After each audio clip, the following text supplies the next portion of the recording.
बात आजादी के कुछ समय बाद की है, जब रैना गांव के लोग प्रकृति की गोद में बसे एक सुंदर से गांव में रहते थे और हर तरफ खुशहाली थी।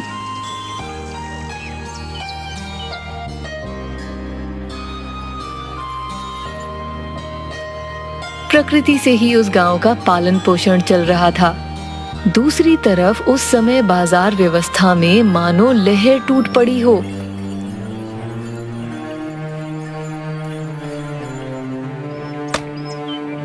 ज्यादा से ज्यादा जंगलों की कटाई हो रही थी ताकि लकड़ी की मांग को पूरा करा जा सके।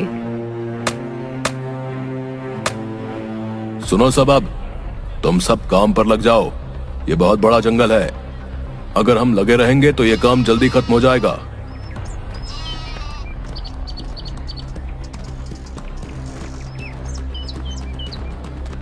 ये क्या, ये सारे लोग हमारे जंगलों में क्या कर रहे हैं? ऐसा ही रहा तो हमारे सारे पेड़ तो ये काट देंगे। हमें ये बात गांव वालों को बतानी होगी। वो बकरी वाला तुरंत भाग के गांव चला गया और गांव की आपातकालीन स्थिति में बजने वाली घंटी को बजाने लगा। ये घंटी केवल तभी बजाई जाती है जब कोई सूचना कम समय में पूरे गांव को बतानी हो। पूरा गांव पंचायत भवन के सामने इकट्ठा हो गया। लोग आपस में बातचीत करने लगे। इस समय ऐसी क्या बात है जिसके लिए आपातकालीन घंटी बजानी पड़ी? जरूर कोई जरूरी ही होगा, कोई मजाक थोड़ी ना करेगा। जग्गी बेटा, क्या हुआ? सब ठीक तो है ना? नहीं दादाजी, गांव के पास वाले जंगलों में कुछ लोग अवैध तरीके से पेड़ों की कटाई कर रहे हैं। क्या? कौन है वो लोग? मुझे नहीं पता भाभी, लेकिन वो सब बहुत सारे हैं। हमें उन्हें रोकना चाहिए। चलो सब उन्हें मिलकर रोकें।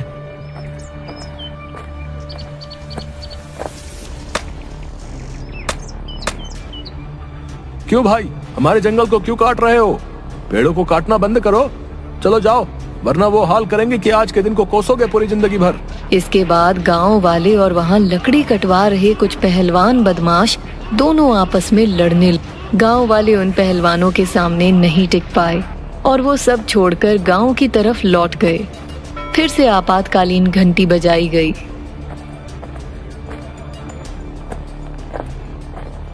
आप सब ठीक तो है ना? ये आप सबको क्या हो गया? उन लोगों ने हमारे साथ मारपीट की। अब हम क्या करें? उन्होंने तो कई सारे पेड़ काट दिए हैं। हमें जमींदार जी के पास जाना चाहिए। हम उनसे विनती करेंगे तो वो हमारी मदद जरूर करेंगे। ठीक कहा चाचा जी आपने। हम सब कल उनके पास जाकर इन सब के बारे में बताएंगे।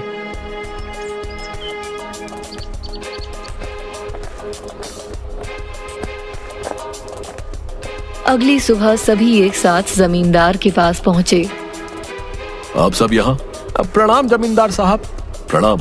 कहो कैसे आना हुआ? जमींदार साहब, कुछ पहलवान हमारे गांव के जंगलों को काट रहे हैं। बहुत ही ताकतवर हैं। हम अकेले उनका सामना नहीं कर सकते। आप सब चिंता मत करिए, मैं देख लूंगा उन सबको। जमींदार ने कुछ लोगों से कहा, जाओ और उन लोगों को पकड़ लो जो हमारे जंगलों को काट रहे हैं। आप सब अब बेफिक्र होकर घर जाइए। मेरे होते हुए फिक्र मत करो। आप सब अब चिंता मत करो। जमींदार जी ने कहा है ना, वो सब ठीक कर देंगे। इसलिए अब सब अपनी चिंता त्याग दो।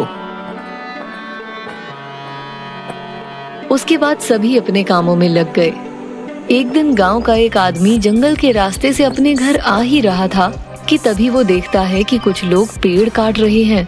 वो ये बताने के लिए तेजी से गांव की तरफ भागता है और बिरजू से मिलता है। क्या हुआ किशोर? भैया, कुछ लोग जंगल को फिर से काट रहे हैं। क्या? लगता है फिर से जमींदार साहब को बताना होगा। ये लोग ऐसे नहीं सुधरेंगे। इसके बाद बिरजू जमींदार साहब के घर पहुंचा। प्रणाम जमींदार साहब। जंगल में फिर से वो लोग पेड़ काट रहे हैं। तुम्हें कैसे पता? वो आज ही किशोर जंगल के रास्ते घर आया था, तब उसने देखा। उसने जैसे ही ये बात मुझे बताई, मैं आपके पास आ गया। मतलब तुमने ये बात किसी को नहीं बताई? मुझे जैसे ही इन सब के बारे में पता चला, मैं तुरंत आपके पास आ गया। इसलिए किसी को बताने का वक्त ही नहीं मिला। आप जल्दी से उन्हें पकड़ लीजिए। मैंने उसे कह दिया है कि वो गांव वालों को ना बताए। वो लोग इस वजह से फिर से चिंता में आ जाएंगे। बहुत अच्छा किया तुमने।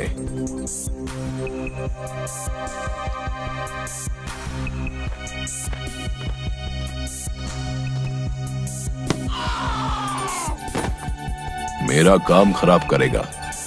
सबके सब ध्यान से सुन लो। उस किशोर को गांव में ढूंढो। और जहाँ भी मिले उसका भी काम तमाम कर दो। जाओ जल्दी, अगर गांव वालों को पता चल गया तो लेने के देने पड़ जाएंगे। अब जाओ यहाँ से। कितना समय हो गया है, वो अभी तक आए ही नहीं।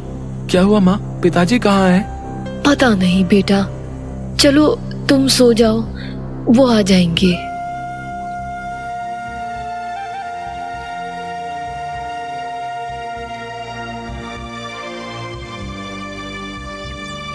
अगली सुबह पत्नी उठी और घर में अंदर देखने लगी। वहां उसे बिरजू नहीं दिखा। वो गांव के लोगों के पास पूछताछ करने गई। आपने मिंटू के पापा को देखा है क्या? वो कल शाम से घर नहीं लौटे। आखिरी बार मैंने उसे किशोर के साथ देखा था। एक बार किशोर से पता करके देख लो। दीदी, किशोर से बात हो सकती है? वो तो कल रात से नहीं लौटा है। मैं कल से उसे ढूंढ रही हूँ, पता नहीं कहाँ चला गया। दीदी, मुझे किसी ने बताया कि आखिर बार किशोर और मिंटू के पापा साथ में थे। मुझे तो डर लग रहा है। उन्होंने कभी भी आज तक ऐसा नहीं किया। जहाँ भी जाते थे मुझे बता के जाते थे। मैं कहती हूँ हमें गांव में सबको बता देना चाहिए। हाँ, मैं अभी सबको ये बता देती हूँ।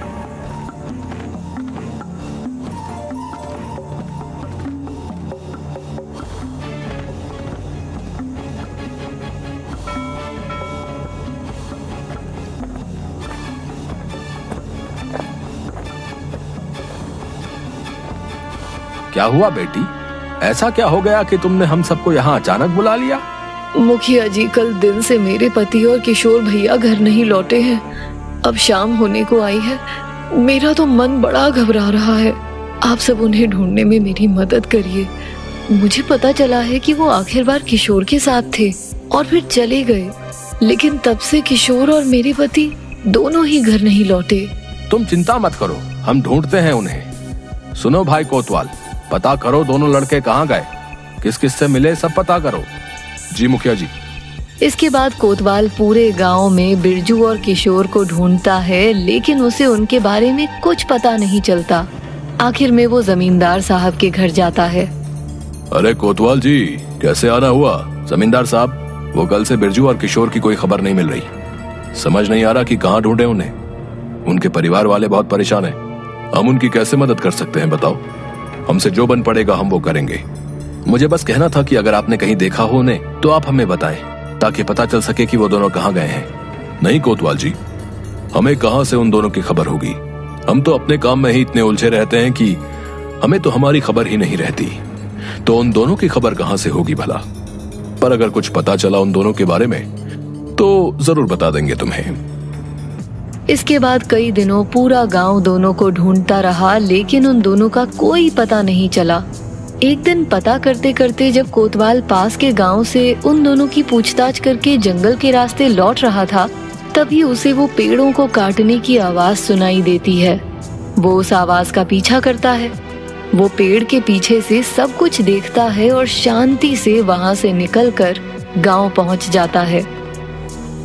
मुखिया जी, कुछ लोग फिर से जंगल को काट रहे हैं। मैं जब आसपास के गांव से पूछताछ करके जंगल के रास्ते वहां से लौट रहा था, तभी मैंने उन्हें पेड़ों को काटते देखा। इसलिए आप सभी को बताने जल्दी से यहाँ आ गया। बहुत सही काम किया तुमने। चलो अब उन सबको हमें ही वहां से हटाना होगा। वो जमींदार तो कभी भी किसी काम का नहीं था, लालची कहीं का। चलो सब, हाँ चलो सब। आज तक केवल हमने इस जंगल से कुछ न कुछ लिया ही है। आज इसे देने की बारी हमारी है और हम अपना ये कर्तव्य जरूर निभाएंगे। सुनो भाइयों, अब हम सबको एक होना होगा। आपने ठीक कहा भैया। हम अपने जंगल की रक्षा करेंगे और इन जंगलों को कुछ नहीं होने देंगे। धीरे धीरे सबने एक साथ जंगलों को बचाने का फैसला किया और सबके सब जंगल की ओर चल पड़े। तुम सब ये क्या कर रहे हो? निकलो यहाँ से। हम इन पेड़ों को नहीं छोड़ेंगे। तुम सब ऐसे नहीं मानोगे। इन सबको तब तक मारो जब तक ये सब यहाँ से भाग न जाए। सबने मिलकर उन सबको बहुत मारा। बुरी तरह मार खाने की वजह से कुछ लोगों ने अपने प्राण वहीं दे दिए। लगता है हमने इन्हें ज्यादा ही मार दिया है। यहाँ से जल्दी चलो, नहीं तो अगर किसी ने हमें यहाँ देख लिया तो मुश्किल हो जाएगी। अब हम क्या करें? अगर हम पकड़े गए तो करना क्या है? घर चलो सब, रात को वैसे भी जंगली जानवर आकर इन्हें खा जाएंगे। उठो मेरे बच्चों, वन देवी ने अपने हाथ को एक टहनी में बदला और टहनी में अचानक से एक फूल का रस निकालकर उन सब के मुंह में थोड़ा थोड़ा डाल दिया। उठो मेरे बच्चों। सबको धीरे धीरे होश आने लगा और घाव भी ठीक होने लगे।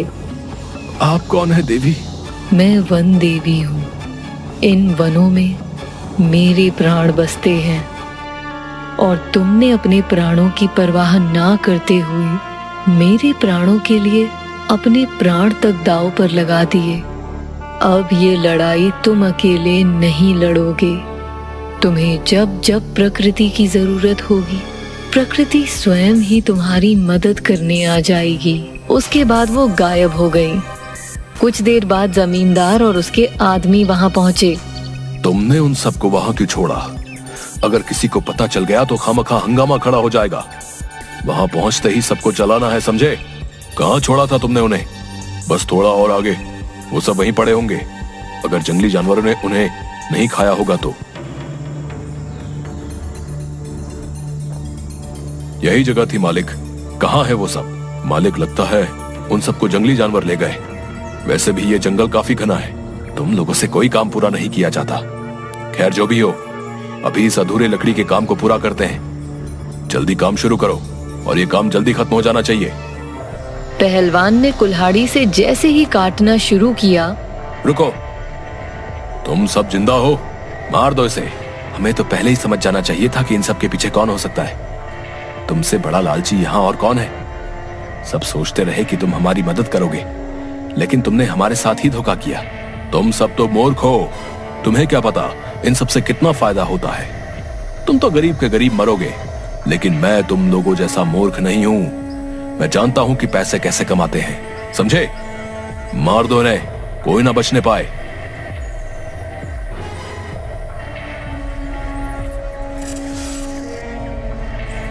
ये क्या हो रहा है? मारो उसे फिर से। छोड़ो मुझे, ये क्या हो रहा है? मेरी समझ से बाहर है। ये पेड़ भला हमें कैसे जकड़ रहे हैं? क्यों छोड़े तुम्हें? बताओ, तुमने छोड़ा इन जंगलों को? तुम्हारे आदमियों ने एक बार भी नहीं सोचा इन जंगलों और हमें मारने से पहले कि घर पर हमारे माँ बाप, पत्नी, बच्चे हमारी राह देख रहे होंगे। अरे राघव, मुझे बचा लो, मैं तुम्हें बहुत सारा धन दूंगा। हाँ, जितना तुम कहो उतना। हाँ, पहले सच बताओ कि बिरजू और किशोर कहाँ हैं? अरे वो मैंने लालच में आकर उन्हें मार दिया है। मुझे माफ कर दो। क्या? ऐसा नहीं हो सकता। वो तो बस वनों की रक्षा करना चाहते थे। उन्हें ऐसा दंड क्यों? हे वन देवी, यही हैं आपके अपराधी। आपको जो ठीक लगे आप वो कीजिए। मुझे छोड़कर मत जाओ। आज से आप हमेशा सुरक्षित रहेंगी वन देवी। हमारी आने वाली सारी पीढ़ियां आपकी सदैव सुरक्षा करेंगी। इसके बाद से रैनी गांव के लोग वनों की सुरक्षा के लिए हर संभव कार्य करने लगे और लोगों को जागरूक करने लगे ताकि जंगल हमेशा सुरक्षित रह सके।